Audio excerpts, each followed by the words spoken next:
मेरे सर्वशक्तिमान परमेश्वर, आज ये तेरे वचनों को सुने और सेम न रहे खुदावन। तेरा पाक रूह उनकी जिंदगियों में अजीब और अचंभे कार्य करे। तेरा आत्मा तेरे वचन के सुनने के द्वारा ही इन पर उतरे खुदावन। इनकी बीमारियां, इनके रोग, तकलीफें खुदावन तेरे नाम में चंगी हों और ये आजाद हों। इनकी जिंदगी में तेरे बड़े बड़े कार्यों को ये देखें खुदावन।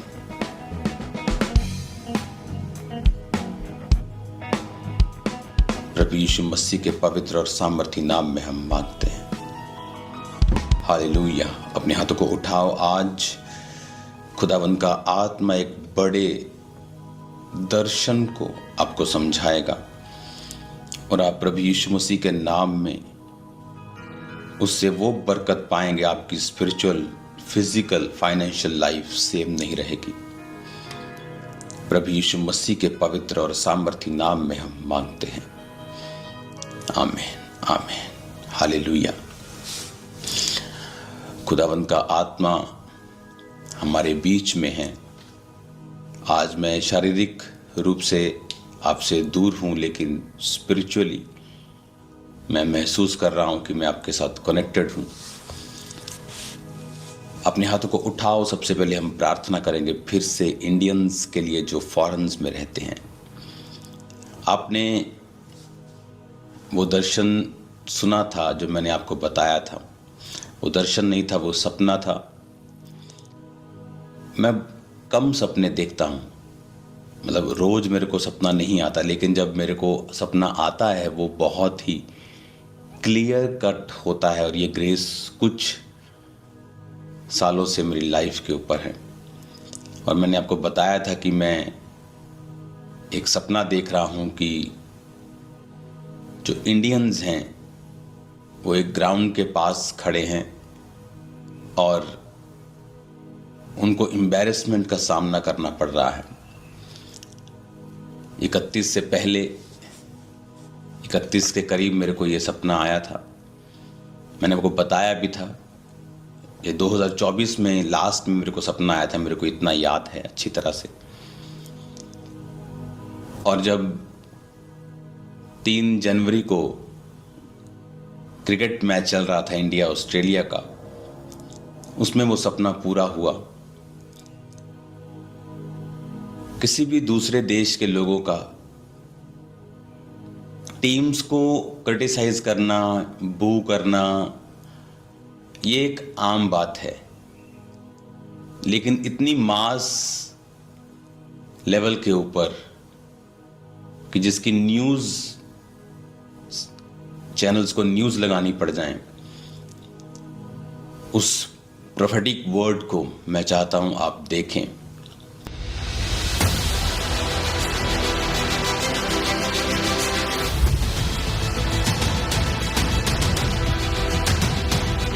एक सपना मैंने देखा कि जो ऑस्ट्रेलिया में रह रहे इंडियन लोग हैं, उन्हें एम्बैरेसमेंट का सामना करना पड़ रहा है।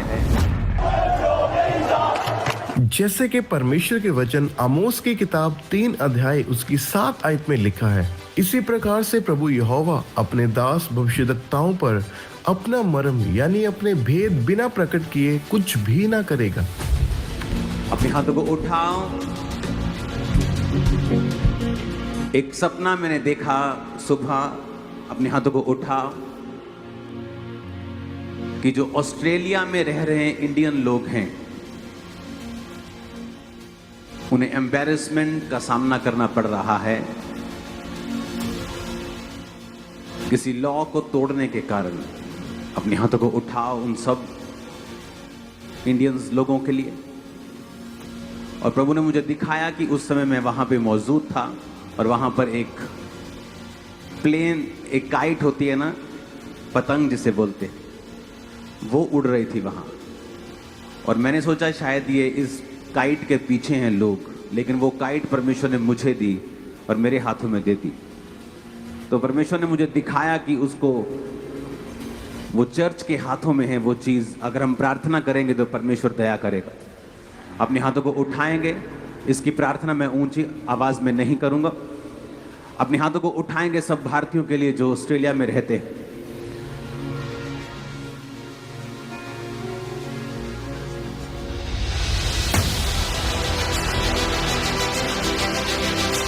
ऑस्ट्रेलिया में होने वाली इन बातों के बारे में पहले से ही परमेश्वर ने अपने दास प्रेरित अंकुर यूसुफ नरूला जी को इन बातों के बारे में बताया, और कुछ ही दिनों के बाद हमने देखा कि ऑस्ट्रेलिया में रह रहे भारतीय लोगों को बहुत बड़ी एम्बैरेसमेंट का सामना करना पड़ा।